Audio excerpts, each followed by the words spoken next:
এয়া চাওকচোন, আমাৰ ঘৰৰ চাৰিওফালে সেউজীয়া পৰিৱেশ, সকলোফালে গ্ৰীণ গ্ৰীণ হৈছে, দেখিছে? হেল্ল' এভৰিৱান, মোৰ অন্য এটা ভিডিঅ'লৈ আপোনালোক সকলোকে স্বাগতম জনাইছোঁ।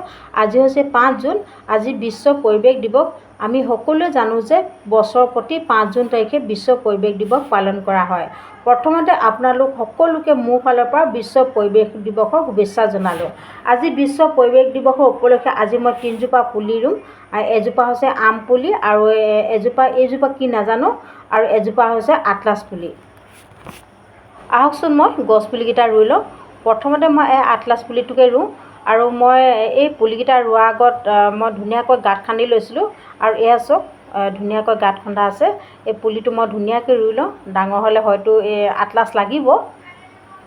বিশ্ব পৰিৱেশ বাৰু কি কাৰণে পালন কৰা হয় সকলোৱে হয়তো অৱগত।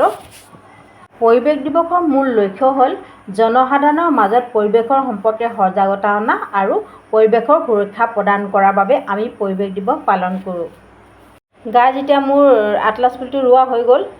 যিহেতু এইকেইদিন বৰষুণ দি আছে, আটলাছ পুলিটো ধুনীয়াকৈ হ'ব, আৰু তলত মাটিবিলাকো ধুনীয়াকৈ তিতি আছে। পানী নিদিলেও হ'ব, কিন্তু হ'লেও মই অলপ পানী ইয়াত দি দিম। আমি প্ৰায় দেখিবলৈ পাওঁ যে মানুহে গছ গছনিবিলাক কাটি ধ্বংস কৰি পেলাইছে, তাৰ ফলত গছ গছনি বহুতেই কমিলে। আগতেতো গছ গছনিবিলাক বহুত দেখিবলৈ পোৱা যায়, আজিকালি প্ৰায় গছ গছনিবিলাক কমি গৈছে, আৰু তাৰ ফলত পৰিৱেশৰ ভাৰসাম্য ৰক্ষা কৰাত অসুবিধাৰ সৃষ্টি হৈছে। আৰু সেইবাবে পৰিৱেশ দিৱসত গছ গছনি আমি সকলোৱে ৰোপণ কৰিব লাগে। আৰু এইটো হৈছে আম পুলি। এই আম পুলিটো মই বেলেগৰ পৰা আনি ধুনীয়াকৈ ইয়াত ৰুই দিছোঁ।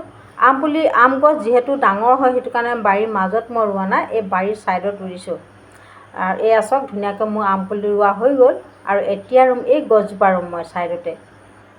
এতিয়া মই ৰুম এইটো গছ পুলি, আৰু এই গছ পুলিটো কি গছৰ পুলি বৰ ভালকৈ মই নাজানো। আৰু এতিয়া মই এই গছ পুলিটো ৰুই দিছোঁ।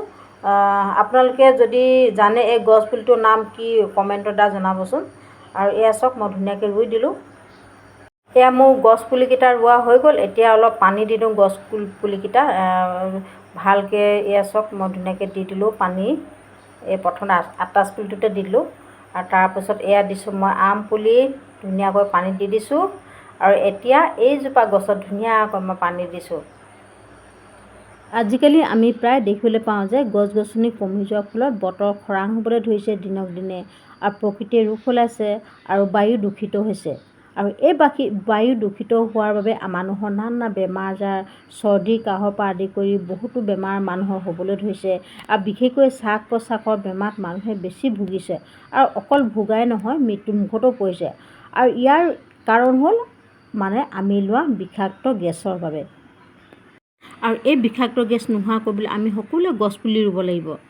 আৰু গছ যদি কোনোবাই কাটে, সেই গছ কটা আমি বাধা দিব লাগিব, যিহেতু পৰিৱেশ আমি সুৰক্ষা কৰাটো আমাৰ নিজৰ দায়িত্ব, নহয় জানো? বিশ্ব পৰিৱেশ দিৱস পোনপ্ৰথমে বাৰু ক'ত পালন কৰিছিলে? বিশ্ব পৰিৱেশ দিৱস পোনপ্ৰথমে পালন কৰিছিলে আমেৰিকা যুক্তৰাষ্ট্ৰত 1974 চনত। আৰু বৰ্তমান বিশ্বৰ 100তকৈ অধিক দেশত বিশ্ব পৰিৱেশ দিৱস পালন কৰে। এয়া হৈছে আমাৰ ঘৰৰ পাছফালৰ পৰিৱেশ, আৰু এয়া চাওক ইমান গছ গছনি আছে, ওচৰফালে সেউজীয়া সেউজীয়া হৈছে, দেখিছে? এই গছ গছনিয়ে বায়ু বিশুদ্ধ কৰে, আৰু বহুতখিনি ধূলি মাকতি নাশ কৰে। আজি ভিডিঅ'টো ইমানেই আছিল। যদি ভিডিঅ'টো ভাল লাগিল, লাইক কমেণ্ট শ্বেয়াৰ আৰু ছাবস্ক্ৰাইব কৰি দিব। সদায় সুস্থ হৈ থাকক, সদায় সুখী হৈ থাকক, আৰু নিজকে সদায় সুখী কৰি ৰাখক। ধন্যবাদ।